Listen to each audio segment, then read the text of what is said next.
You don't need to go out to a steakhouse, spend $60 to $100+ on a dinner when I can teach you how to make it better and cheaper right at home. Growing up, one of my favorite steakhouses to go to was Ruth's Chris. First off, if you didn't know, it's Ruth's with an S. Makes absolutely no sense. Ruth's Chris is a classic, well-known American steakhouse where they're known for serving their steaks in sizzling butter on a skillet that is served tableside. They're also very well known for a bunch of their sides, including cream spinach. I just thought, you know what? Let's see if we can make it just as good at home for half the price.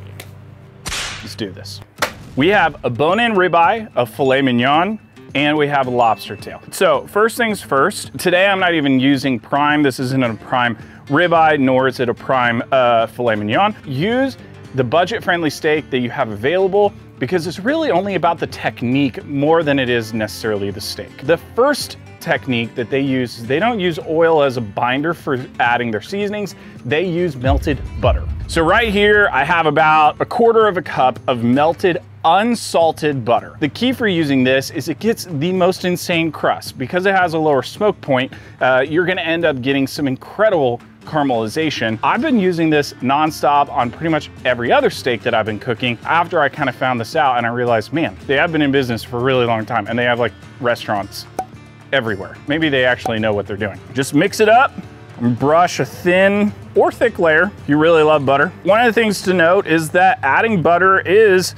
definitely better than adding neutral oil because you're adding more flavor. Obviously, butter has inherent flavor, whereas most of the oils are neutral for a reason, and that is they don't want any of that excess flavor. They just want the benefits of the high smoke point. Adding butter adds more flavor. I think that it's actually a huge, small key that helps to making better steaks. I'm using lobster tail today. I'm also gonna add a bunch of butter on top of this. They only use salt and pepper. For all the garlic lovers out there, I'm sorry. You're more than welcome to do your favorite seasoning, but traditionally speaking, it's just salt and pepper. I'm using some coarse kosher salt. I like kosher because it has a little bit less salinity. You can just really get good seasoning all over it without going too far on your salt. So we're using that and then just normal black pepper. All right, so I'm adding a bunch of salt. Do not be afraid, especially since you have coarse kosher salt, to add a decent amount of salt. And then I'm gonna add some black pepper. Some people will say black pepper will burn when you grill. If you're one of those people, you're more than welcome to add the black pepper at the end. We're gonna make sure we season all the sides of the steak.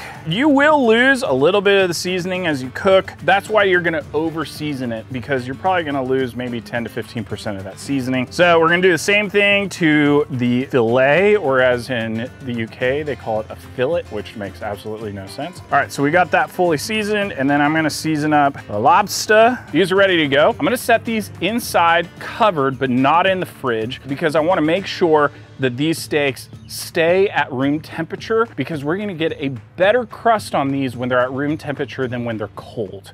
Okay, so we're gonna let the grill get nice and hot, but here's one of the keys to making sure that you get this incredible Ruth's Chris style steak at home. One of the things that they are utilizing is a broiler. We don't really have that, but if you have like salamander at home or something of that nature, you're more than welcome to even use your broiler inside of your kitchen. You're just not gonna get that same wood-fired flavor. I'm using my fire grill. It doesn't have a lid, it doesn't need a lid. I'm gonna kinda replicate it utilizing a really big cast iron skillet. And it should more or less trap that heat, circulate it around the food, and cook everything quicker and get a better crust. Okay, so once I can hold my hand over this for about 5 to 7 seconds, and then I have to pull it away, we're at a good temperature. So I'm gonna add these steaks on, looking for the sizzle. Now we have the filet and the lobster. Now, cover. All right, so this should cook, could be anywhere from 5 to 8 minutes per side. It could be less than that if you're utilizing a thinner cut. Just let it go. The lobster's gonna cook first, the filet should be second, and then that ribeye should be third. So the ribeye might take 15 minutes to fully cook. The filet, I'm thinking about 7 to 8 minutes, and then this lobster is only gonna take like 3 or 4 minutes. One thing I love about my grill is I can control this temperature and how close it is. So I'm starting to see more smoke than I would like, which could mean that it's charring. I'm gonna raise this grill grate, but if you have just a classic grill at home, one thing that you can do is you can move and manipulate the charcoal as needed to kind of cool off the grill. I also recommend with this kind of recipe doing a 2-zone method. So that means that you split the grill in half where you have one side that has hot and one side that is cold. That way, if you get into a place where it's just way too hot on this side, you can move the steaks over to the cool side, cover the lid, and they will continue to cook. So we're gonna let it keep cooking, and we'll check out that crust here in a second.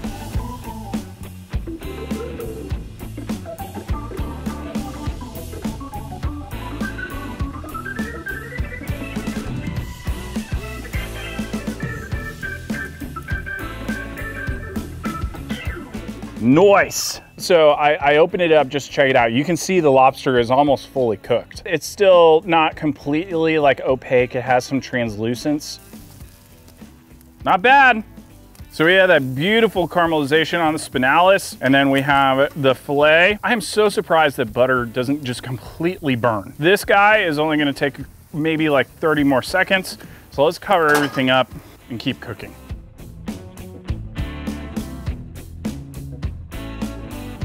All right, lobster's good, coming off.